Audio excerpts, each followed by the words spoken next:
Assalamualaikum warahmatullahi taala wabarakatuh. Nama saya Muhammad Irfan bin Bustami. Nombor metrik 03 DET 18F1059. Hari ni saya akan terang lawnmower remote control, tajuk yang saya pilih. Okey, untuk yang pertama, untuk introduction,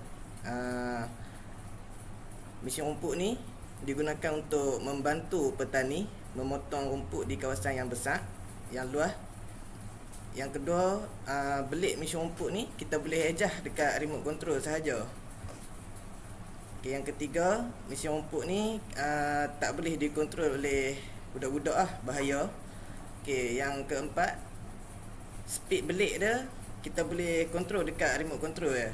Tak perlu kita pergi dekat enjin dan ejah kelajuan belik dekat enjin. Okay, seterusnya untuk problem statement. Okay, yang pertama, petani kena highest dengan harga yang tinggi untuk memotong rumput ni. Untuk potong rumput di kawasan yang luas mesti mahal kan. Yang kedua, petani ni ada risiko yang tinggi untuk jumpa binatang yang bisa macam ular, kalau jengking waktu mesin rumput So bila guna projek ni, kita hanya kontrol sahaja. Kita tak pergi pun dekat tempat yang nak mesin tu. Okay, yang ketiga, petani ada risiko yang tinggi bila mesin rumput ni mata dia patah. Contoh kita mesin tempat batu planting lah apalah. Lepas tu letih waktu nak mesin rumput, kita tolak mesin rumput tu dengan jangka masa yang panjang.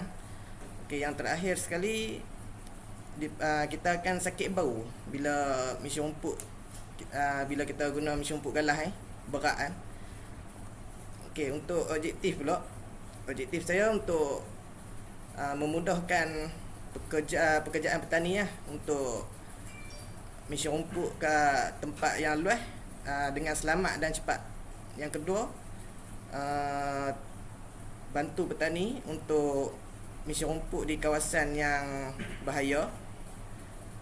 Yang ketiga, untuk kurangkanlah risiko petani tu berjumpa dengan binatang yang berbisa waktu mesin rumput tu. Okay, yang terakhir, untuk kurangkan sakit bawah bila depa mesin rumput tu dengan masa yang panjang Okey, untuk skop pula, projek ni dia tak boleh jauh sangat dari remote control. Mungkin dalam lebih kurang 100 meter. Okey, lepas tu dia hanya untuk mesin rumput je. Dia tak boleh guna untuk benda-benda lain. Dia tak boleh mesin rumput kat tempat yang berbatu bahaya. Okey, seterusnya dia digunakan untuk mesin rumput di kawasan yang curam, bahaya. Yang terakhir sekali, dia tak boleh mesin rumput waktu cuaca yang buruk macam kilat, hujan. Okey, untuk metodologi boleh rujuk gambar ni. Untuk input, masukkan dia bateri. Untuk proses, smart drive smart drive motor ni, dia dikontrol oleh remote control kita Kita set kat remote control. Okey, untuk output pula, motor dia akan berjalan. Okey, untuk flowchart boleh rujuk slide ni. Okey, untuk komponen, harga-harga komponen list. Projek saya banyak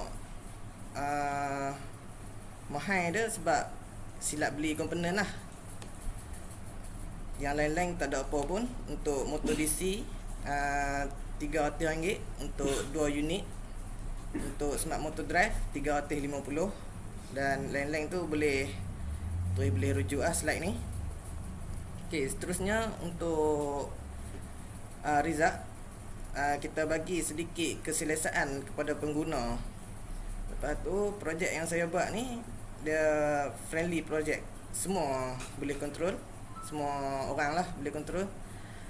Lepas tu, dia dicipta untuk memudahkan pekebun mesin rumput di tempat yang luas. Dan yang terakhir, kita tak perlu guna tenaga yang banyak. Untuk mesin rumput, kita just duduk atas kursi, kontrol pakai remote control dah. Okey, untuk discussion pula, petani ni banyak spend duit untuk mesin rumput lah, untuk cuci kebun-kebun di bawah. So projek ni dicipta untuk kurangkan kos tu. Lepas tu yang kedua, create a new project, we must have more money. Maksudnya macam modal kena cekang lah untuk buat projek ni. Sebab banyak kan komponen-komponen yang kita silap beli yang tak boleh guna. Kita beli benda tu, pasang, kita tak boleh guna, tak serasi lah benda tu. Lepas tu yang terakhir sekali, masa kita lah. Kita banyak spend masa dekat projek kita, sebab kita nak create something new kan. Okay, untuk conclusion pula, sebelum kita buat projek ni, kita kena kira kos projek ni, anggaran kos. Saya anggarkan kos saya 5,000 lah. So tepat lah dengan yang saya tunjuk tu. Okay, lepas tu kita tak boleh terlalu awal lah give up. Memang letih kan buat benda-benda macam ni. Yang ketiga pula, kita banyak jumpa lecturer. Macam kami banyak rujuk Cik Amirul lah untuk tanya pendapat, untuk selesaikan masalah-masalah yang kami hadapi ni. Okay, yang terakhir, kita mesti kreatif lah. Kita mesti kreatif untuk bagi projek kita makin perfect lah. Okay, untuk suggestion kepada siapa-siapa yang nak buat projek ni, maybe dia boleh kurangkan berat projek ni, kurangkan noise macam gegaran. Lepas tu guna remote control yang banyak channel lah, supaya kita boleh tambah macam-macam lagi. Lepas tu tambahkan actuator, supaya dia boleh angkat lah body tu. Yang terakhir, guna motor DC yang torque dia tinggi lah. Okay, untuk milestone block boleh terus rujuk gambar ni. Yang ni untuk projek yang pertama lah, yang lepas. Okay, yang ni untuk projek kedua, yang Sam ni punya. Yang tu je dari saya. Terima kasih. Assalamualaikum.